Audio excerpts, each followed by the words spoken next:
Hello, Jim Jam Gang.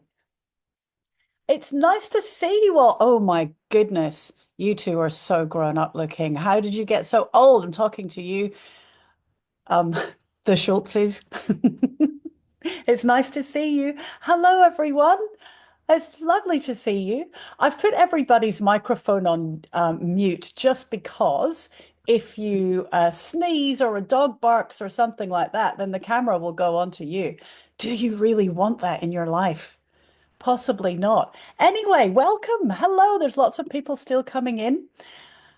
And I can see that you've already got some four-step process sheets out there. That's fantastic. We might do some four-step process, but here's the other thing. I have prepared a slideshow for you as well because, well, it's fun and I quite like doing that. And I think you'll dig it.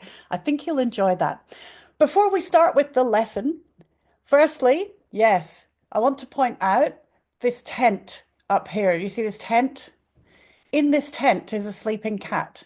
She comes to all of my Zoom meetings. Her name is Dior, and she's a rag doll. She's very silly, actually, but she loves a good meeting. So that's her. And you might see her stretch and yawn. And you know something else that she does?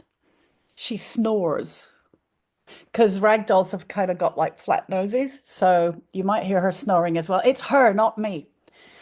Now, we are the Gym Jam gang. I can see people in their gym jams. I'm really happy to see that. My gym jams today are, well, they're actually a tribute to my dog, Finny. I don't know if you remember Finnegan, but Finnegan crossed the Rainbow Bridge recently, and after a very long and happy life, but Finn's gone now. But my pajama top is this. Look, can you see it? Do you know what it says? It says, "My dog rescued me." Right? Because we rescued him, but he kind of rescued us too. He made us very happy. And then on the bottom, I've got just, your plain Peter Alexander Dachshund, Penny the Dachshund bottoms. So there you go. All right. Those are the important parts. Now the lesson. Actually, the lesson's important as well. So what I'm going to do, what you're going to need, four-step process sheets are good, but also if you just have something that you can write your answers on, because I'll show you some spelling stuff and then there'll be a quick quiz. So there'll be two quizzes in this. So, and in that quiz, you write down your answer and you can show me if you like, but also it's for you to look at and for you to check against the answers that I show you. Are you ready? What's that? You were born ready. Oh, okay, fair enough then. Sounds good to me. Here we go.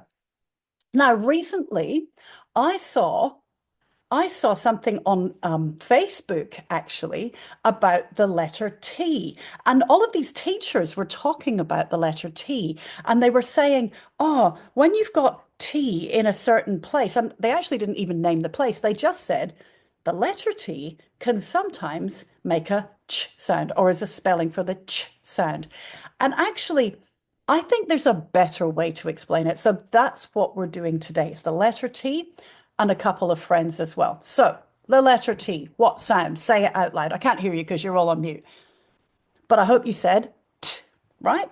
Now, next letter, what sound? R, right? So there's T and R, but together in words, when we say them together, sometimes that comes out like ch, r. For instance, in this word train. Now, I have seen so many spelling tests where we have words that begin with T and R that the person who doesn't know about this yet has spelled CHR. And so, if that's something that you were thinking you might do, today will be the day that you don't do that. You put T and R together. It's just that when you say it out loud, it sounds like train and it sounds like you're doing a ch sound, right? Also happens in truck as well. Train, truck. Can you see that when I make that t sound at the front of my mouth and that sound that pulls my tongue towards the back of my mouth, it sort of comes out as a ch. That happens a lot. So we've got train, truck, tree, trap. In fact, there are 777 words in English that begin this way. 777. I went to there's an app called the Word Searcher where you can put in, sequences of letters and it will tell you how many words in English have got that sequence. 777. How about that? That's a lot. So when two sounds go together and they change around each other, There's a posh word for that. Here's the posh word for it. Are you ready? Co-articulation. Ba, ba, ba. Now, you don't have to remember that word, right? But I want to show you it anyway because it's a really good word. It's got here, right? A prefix, and a prefix is a letter or letters that can change the sense of a base in a word, right? And co means with or together. And then you've got the base. And I'm calling this base articulate. To articulate is to pronounce something. So it's another posh word for pronunciation, right? Articulate usually ends with an E, but if you put a suffix on, that ends with a, sorry, that begins with a vowel, you can take away the E. That's why there's no E in co-articulation. And this suffix ION goes on here. And that's how you spell co-articulation. But what it means is co, with, together, pronunciation. So when you're pronouncing things together, they tend to try and get on with one another. Sounds tend to try and get on with one another when we're speaking. And they sort of squish together. I'll give you a bit of a pictorial clue about that. So we've got T and R, and T is T and R is R. But when we push them together like that, sometimes we hear ch, R. It can sound like ch, R, train. Yep, trip. Sounds like you're doing a ch there, but it's never spelled that way. It's the words that sound like that are spelled T R, not CHR. So if CHR was what you were doing, today is the day it turns to TR. The other really interesting thing about T and R at the beginning of words is that a lot of the words that start with TR are about travel. Oh, even the word travel, right? Isn't that interesting? Not all the words. There's lots of other words that have got nothing to do with travel. I mean, 777 is a lot, right? But travel words often begin with TR. I'll show you what I mean. We've got train, of course, and we've got tram. Anyone been on a tram lately? If you're from Melbourne or San Francisco or Holland, right? There's trams everywhere. Or truck. How about that? It's not a coincidence that TR does have within it that meaning of travel. It goes back to a route that had travel in it. And what about this one? Trip, right? Has to do with travel and trail, walking along a trail. And you could trek along a trail as well. These are all to do with travel. And it's TR, never CHR. But expanding that a bit further, right?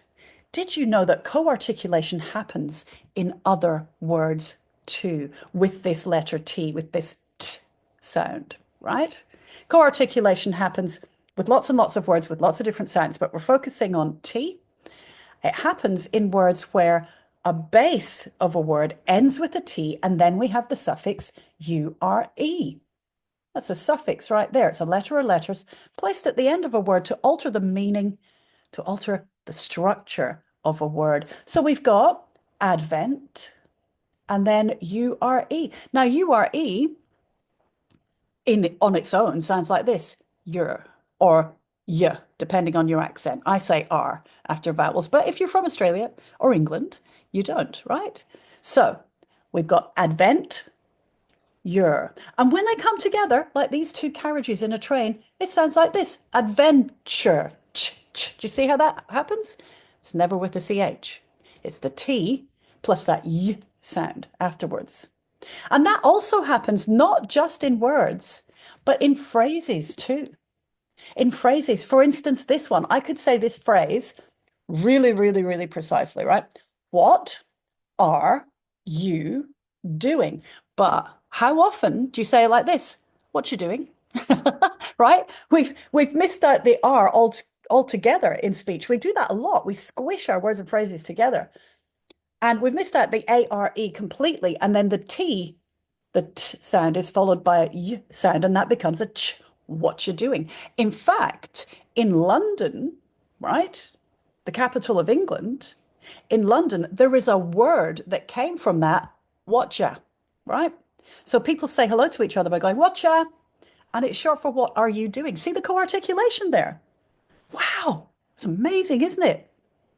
So it's not that. the letter T is a spelling for the sound ch that you've got to somehow remember as one of the ways you can spell ch. It's not that at all. It's in a very specific environment that the T will co-articulate like this.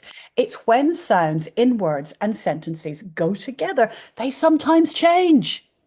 They sometimes change. So t plus r or t plus y can often be heard as ch. You should know this. This is good information for you. Here's that word again. Co-articulation. You'd like I say, you don't have to learn that word, but it's a really good thing to know. So what does that mean for you? Well, I'll tell you a few things. This is what it means for you, right? Here we go. Spelling isn't just about the sounds you hear, right? Spelling has other parts to it as well. So it's not just about the sounds that you hear. Speaking and spelling are two different things. So if you're being taught at school to just say the sounds in the words, that's not going to help you for words like adventure and nature and even train and truck and so on. For co-articulation, you need other layers, you need other elements, right? And that's a good idea because if we spelled things the way we said them, then there would be lots and lots of different writing systems because people speak differently. I speak differently from you, probably. I'm Scottish. I don't think there's anybody Scottish joining us at this live event, right? But I say things like book and look, and I say I say car, right? So if we spelled things the way we said them, there would be dozens of different writing systems. So what we did was we all agreed to spell things the same, no matter how we said them.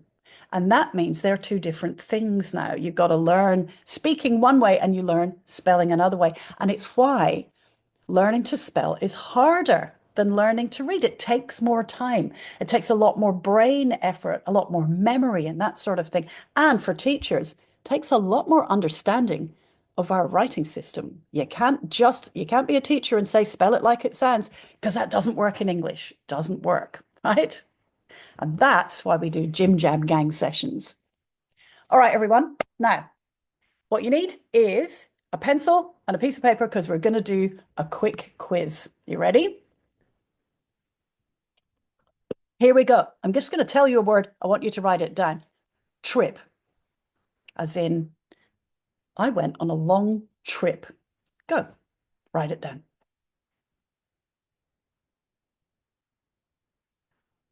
3, 2, 1. Here's the answer.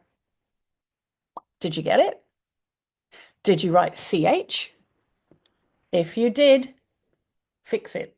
It's TR. We're never going to have CHR at the beginning of a word that sounds like chr, right?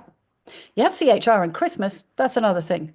When CH is making a k sound, you can have R afterwards, that's fine, but not a t.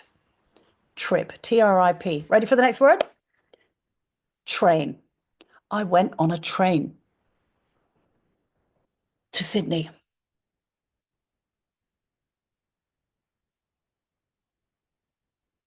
You got it? 3, 2, 1, train. Not CH, it's TR, right?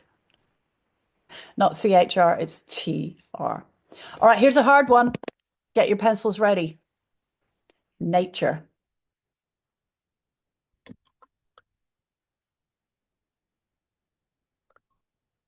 It's good to be close to nature.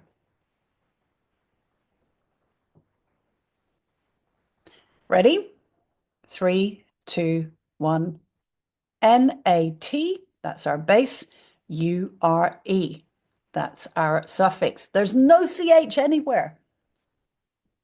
All right, last one. It's the whole phrase. What you doing? But I want you to write it out in full. The 4 words that go into that phrase, into that question. What you doing?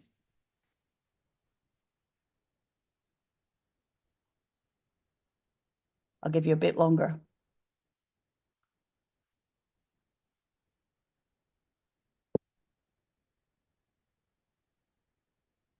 Okay, 3, 2, 1. Here it comes. Did you put the question mark in? I hope so. All right. That's what I've got for you on T plus R or T plus a Y sound next. But we're also going to look at two other words. Here's my first one. It's the word one. And the word one is a really, really good example of a word whose spelling has very little to do with the speaking, right? Like, where's the W and so on? What's that E doing there? And so on, right? Spelling and speaking are different things. And that number one is a really good illustration of that. To remember how to spell this number, you got to say the letters. There's no point in trying to sound it out. O-N-E spells one. You say it. O-N-E spells one, right? Practice that. O-N-E spells one. That's the easiest way to do it.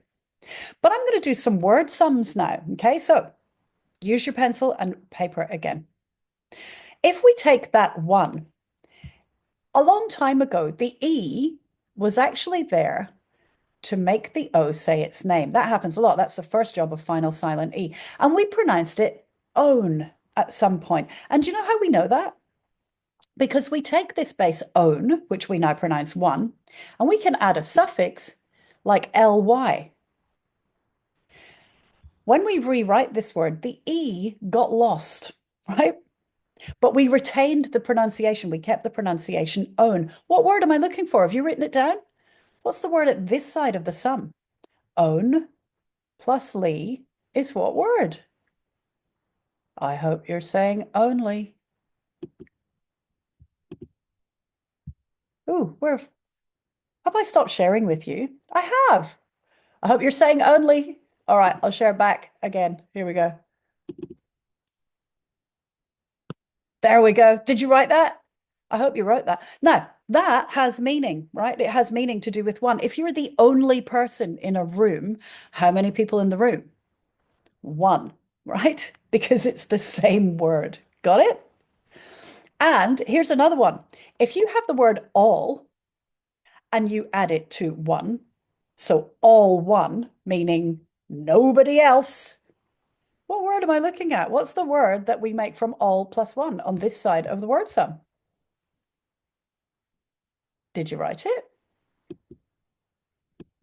It's alone. When you add all like this to one, an L gets dropped. And then we've got this part here, lone, which is really interesting, right? So this is alone, all one, you're alone, nobody else there. What we did with this lone part now is we made another word, and that is lone. Lone was formed from alone. And then what we did was we took lone and we added ly. And this time we didn't drop the E like only. We kept the E. That's what happens sometimes in spelling. So what word am I looking for? Lonely. If there's only one of you and you'd like it if there were two of you and it's making you sad, then you can feel lonely, right? And it's all from ONE1. Do you see how that works? It's very cool, isn't it? It's not that you have to somehow learn that O is the spelling for the sound W. That's nonsense. ONE spells one. Just do it that way. Then you can link it to all of these other great words, only, alone, and lonely. Last word, ready? Well, it's two. That letter W in the word two is problematic, isn't it? Because we don't say twu, do we? Other languages do, right? In Dutch, it's twee, and that W you can hear, and in German, it's zwei, and in Polish, it's dwa, right? You can hear that W, but not in English. English is the language that decided not to pronounce that W anymore, but the spelling kept that W. Why did it do that? Well, I'll show you. If you have two children at the same time, right? Two babies at the same time, that's a pair of what? Yeah, twins. Do you see how the w sound is kept in all the words that have got something to do with two? So twins. There's two babies. What about if you do something two times? What's the word I'm looking for? I did it once and then I did it, yeah, twice. And that's the W again. So leaving that W in the number two helps us to link it to this family that it belongs to, all to do with two. I also wanted to point out this CE in twice. This CE denotes something. It denotes how many. And we also have that CE in the word once, which once again, the one lost its E here, and we put on this suffix here, CE, twice, once. See how that works? All right, here's more with the W inside it. Number 10, and then you add 2. What number? See if you can write it down. Did you get 12? Yeah. Look, the W's there. That W from 2 is right there in 12. Don't forget that 12 has an E on the end. You've got to have an E there because you're not allowed to end words with the letter V. V is an illegal letter, right? So the E goes there to stop the word from ending with an illegal letter. Last one, 10, right? Times 2. So 2 groups of 10. How much is that? If you've got two $10 notes, two £10 notes, right? What have you got? How much have you got? Did you write down 20? I hope so. Do you see how that W in 2 shows that it's in this family, the 2 family? That's why there's a W there. Speaking, spelling, different things, right? So harder to learn spelling because it's got other parts to it, including belonging to families, right? All right, you ready for your quick quiz? Here we go. Write down the word twins. Try not to look back if you've already written it. Try and do it from your memory.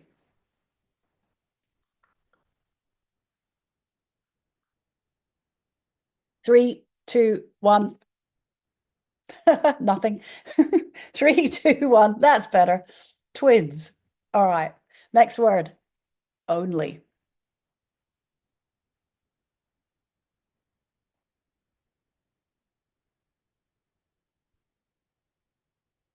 There's only one cat in this room, I think, right now. Only. And 2, as in the number 2. How are you going to write it? Dun, dun, dun, dun. 3, 2, 1. Here it comes. Did you get that? I hope so. All right, last one. The number 1. Don't write the figure for it. Write the letters in that number. Go for it. Try not to look back if you've already written it. Did you get ONE1? I hope so. And that is our lesson for today.